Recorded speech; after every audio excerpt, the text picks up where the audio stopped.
मी काल खेद व्यक्त केलाय, आजही खेद व्यक्त करतो। तो चूहे खाके बिल्ली हजको चली असाच तो प्रकार आहे।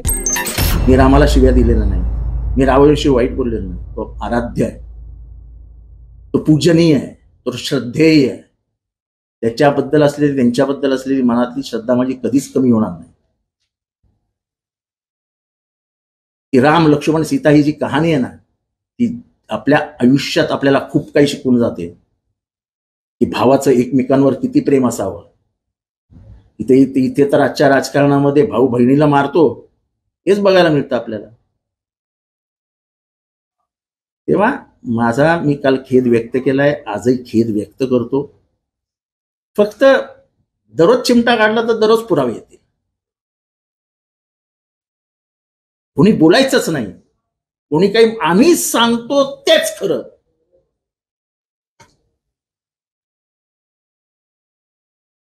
इतिहास हा नेहमी बदलत असतो, इतिहास या बदलत्या चक्रातनच येतं। इतिहास हा स्टॅटिक नसतो।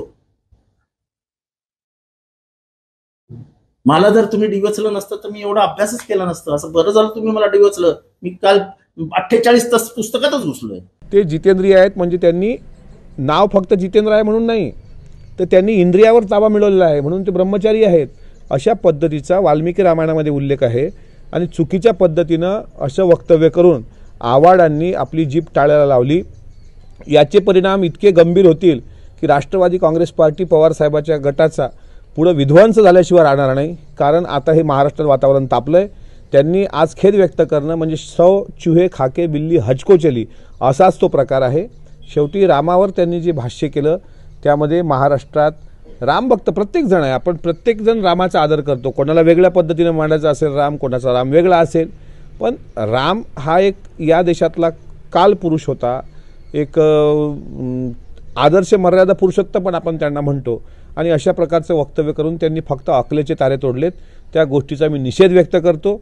शिर्डीचं अधिवेशन चर्चेत राहावं याकरता जितेंद्र आव्हाडांनी आभाळ हेपलायचा प्रयत्न केलाय।